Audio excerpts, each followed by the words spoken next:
Well, what is an advance directive when it pertains to MAID, medical assistance in dying? How does it differ from a DNR order, a do not resuscitate? Is it a simple decision to make? For many, the discussion around MAID and advance directives is truly uncomfortable. After all, it is really a lot to consider, right? Simply put, a DNR instructs medical professionals not to perform CPR if your heart or breathing stops. An advance directive, on the other hand, allows a competent person to make a written directive to medical caregivers to administer MAID if one reaches a stage of dementia that person has decided would make life no longer worth living, in their opinion. But by then, they may have lost the capacity to consent due to diminished capacity. Dying with Dignity Canada is a charitable organization that describes themselves as being committed to improving the quality of dying, protecting end-of-life rights, and helping people across Canada avoid unwanted suffering. Now, they commissioned an Ipsos poll in 2023, which asked the respondents whether they would support advance requests for MAID. Overall support for advance requests for individuals with a grievous and irremediable medical condition was 82%. But did all the respondents have the information needed to make that kind of choice? Clearly, it's really a multifaceted question.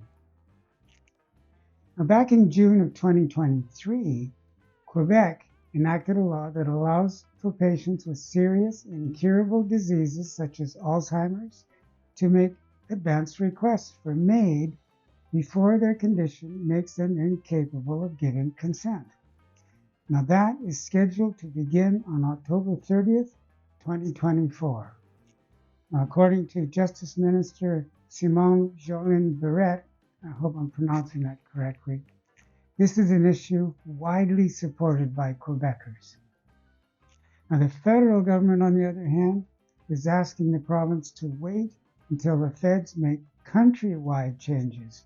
You see, the criminal code has yet to be amended to allow for advance directives, as the federal government has, at least so far, refused to change the criminal code despite multiple requests from the province and others. The federal government is scheduled to revisit this question on March 17, 2027. So how would this work if it's done now? Now, after initially saying they'd wait for the criminal code amendments so workers would not be committing a crime if they end the life of someone no longer able to give consent, the Quebec Justice Minister now says he would ask the Crown Prosecutor's Office not to file charges against doctors and nurses who perform the procedure, as doing so would, in his words, not be in the public interest. I'm not sure if that would provide any reassurance or protection to healthcare workers who administered MAID under these circumstances, especially if we have a change of federal government. You know, I really thought that with the prevalence of Catholicism within the province's citizenship, Quebec would present the greatest challenge against MAID and advance directives. That shows just how much I know, doesn't it? I'm always open to receiving new information, and I'm willing to learn based on that new, provable information. When it comes to advance directives, there seems to be two conflicting thoughts. One is that it should be up to the individual and their family to decide at what stage of the disease they no longer wish to live. The idea being to allow them to die with dignity. Others believe it difficult, if not impossible, for a person to actually know if they really would want to die when those conditions present themselves. Dr. Catherine Ferrier, again, I'm hoping I'm pronouncing that correctly, an assistant professor in McGill University's Department of Family Medicine and a member of the group Living with Dignity, is quoted as saying, "There are many, many unknowns there. You don't know if you will be suffering." So, at what stage is it appropriate for an advance directive to have been put in place? Is it when one no longer recognizes their family or can no longer care for themselves? Is it a person's right to make this choice for themselves, or is it ever appropriate to allow for people to make this kind of decision that would affect them at some future date when they no longer have the capacity to make a choice?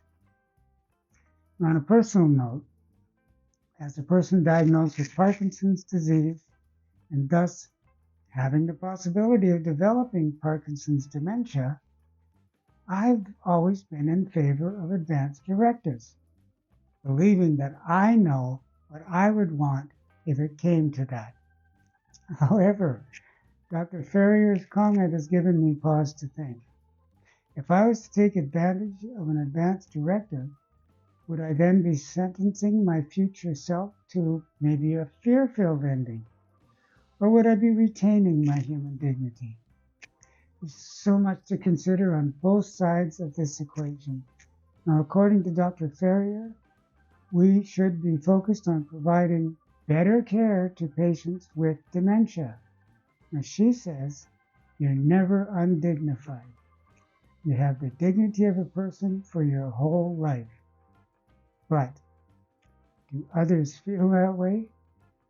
Tell me, what do you think? Join the discussion. Leave me a comment. Also, help get this question out to more people. Like the video, share it with your friends and family.